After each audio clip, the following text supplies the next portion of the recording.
पूछिए। खान साहब अस्सलाम वालेकुम, आपको और पूरे पाकिस्तान को जो 75वां यौम आज़ादी है ये मुबारक। सवाल मेरा ये है कि ये जो आपकी हुकूमत के गिराने वाले हैं, इन तमाम लोगों ने ये कहा एक से ज्यादा बार ऑन रिकॉर्ड कि नवंबर में जो तब्दीली आनी थी, उस तब्दीली के नतीजे में हम सबको लटका दिया जाता, हमारी ऐसी की तैसी हो जाती। इनसे जब इस तब्दीली पर और इन दिनों में जब सिविल मिलिट्री लीडरशिप रिलेशनशिप जो है ये बहुत ज्यादा डिस्कस हो रहा है, तो इस वक्त इनसे बार बार बात हो रही है कि क्या एक्सटेंशन एक और प्रोबेबल है, अंडर कंसिडरेशन है। तो ये लोग कहते हैं नहीं, इस पर हम अभी बात नहीं करना चाहते। मुझे हैरत होती है क्योंकि इदारे में इतनी सलाहियत है कि कोई गैप पैदा नहीं होगा क़यादत का, तो इनको जवाब देना चाहिए। मेरा आपसे सवाल है कि आपकी राय में क्या एक अदद एक्सटेंशन और होनी चाहिए? देखिए, एक हमें चीज़ समझनी चाहिए। ये इस वक्त पूरी कैंपेन चलाई हुई है कि तहरीक इंसाफ को जिस तरह फ़ौज से लड़ाने की कोशिश की जा रही है, और मैं फिर से कहता हूँ ये बड़ी ख़तरनाक कैंपेन है और ये हमारे दुश्मनों को सूट करती है कैंपेन। जब मेरी गवर्नमेंट थी तो आप अगर हिंदुस्तान में अखबार पढ़ें और जो मगरबी अखबार पढ़ें जो कि हमारे खैर ख्वाह नहीं हैं, वो मजबूत पाकिस्तान नहीं चाहते। वो क्या कैंपेन कर रहे थे कि जी इमरान खान फ़ौज का पुतला है।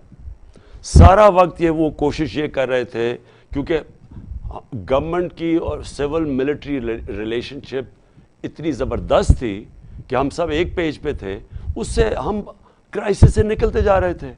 हमारा जो वो देखिए कोरोना का जो क्राइसिस है वो इतना बड़ा क्राइसिस था, और वो ये याद रखें कि सदी में एक दफ़ा इतना बड़ा क्राइसिस आता है। तो उस क्राइसिस के अंदर जिस तरह हम निकले हैं, जिस तरह सारे मुल्क के इदारे सब ने मिल के लड़े, और इसमें हम पाकिस्तानी फ़ौज का बहुत बड़ा रोल था। उन्होंने तो वहाँ बाहर जो हमारे दुश्मन थे उनको ये चीज़ पसंद नहीं आ रही थी, तो बार बार भड़काते थे कि जी इमरान खान तो पुतला है फ़ौज का, वो तो जो कहती है फ़ौज कहती है।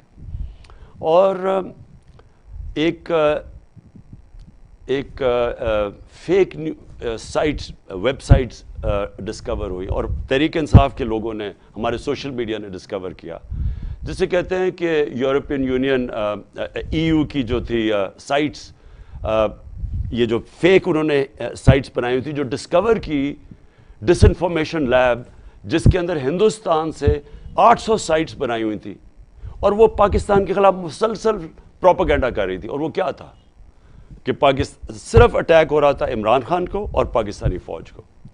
तो जो लोग नहीं चाहते मुल्क मजबूत हो, वो चाहते हैं कि सिविल मिलिट्री रिलेशनशिप अच्छी ना हो। अब वही लोग हैं जो उस वक्त कई पाकिस्तानी सहाफ़ी तब उस यूरोपियन यूनियन ये जो डिसइंफॉर्मेशन लैब का हिस्सा थे पाकिस्तान से, बाकी बाहर भी थे। अब वही लोग कोशिश कर रहे हैं कि किसी तरह पाकिस्तान की सबसे बड़ी पार्टी तहरीक इंसाफ और फ़ौज के अंदर किसी तरह लड़ाई हो, किसी तरह आपस में तनाज़ा हो। यही हुआ था ईस्ट पाकिस्तान में। पाकिस्तान की सबसे बड़ी पार्टी का टकराव हो गया था पाकिस्तानी फ़ौज के साथ, और मुल्क टूट गया था।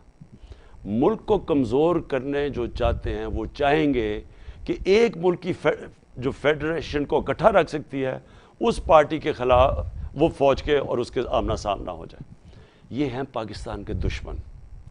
ये इसके अंदर शामिल हैं, ये जो सारे चोर इकट्ठे हुए हैं जो अपने आप को PDM कहते हैं, ये सारे एक दूसरे को करप्ट कहते थे। इन्होंने केसेस बनाए करप्शन के एक दूसरे के ऊपर, इनकी पूरी स्टेटमेंट्स हैं। इन्होंने एक दूसरे को कहा ये कितना करप्ट है, पेट फाड़ के पैसा निकाल दूंगा तो घसीटूंगा। ये सारी चीज़ें ऑन रिकॉर्ड है। अब ये सब इकट्ठे हो गए हैं और इनका एक इंटरेस्ट है, इनको पता है कि अब इलेक्शन के अंदर ये तहरीक इंसाफ का मुकाबला नहीं कर सकते। इनको खौफ तारी आ गया है इलेक्शंस का। अब इनकी पूरी कोशिश है कि पूरी कैंपेन चलाएं कि किसी तरह ये साबित करें कि फ़ौज और तहरीक इंसाफ फ़ौज के ख़िलाफ़ है। फ़ौज के ख़िलाफ़ कैसे?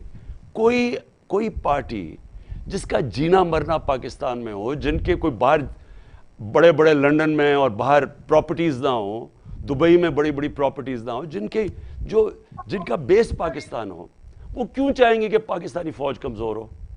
क्योंकि मुसलमान दुनिया के अंदर अगर आज आप देखें تو مسلمان ملکوں کا حال کیا؟ جو مسلمان ملک اپنی حفاظت نہیں کر سکتا، سیریا سے لیں، لیبیا سے لیں، صومالیہ، یمن، سارے ملک دیکھیں تباہی مچی ہوئی ہے۔ ہمارے ملک کے انٹرسٹ میں ہے ایک تکڑا فوج کا ادارہ، اور جو بھی اس کو کمزور کرنے کی کوشش کرے گا وہ پاکستان کے دشمنوں کا ساتھ دے رہا ہے، اور یہ سازش چل رہی ہے اس وقت۔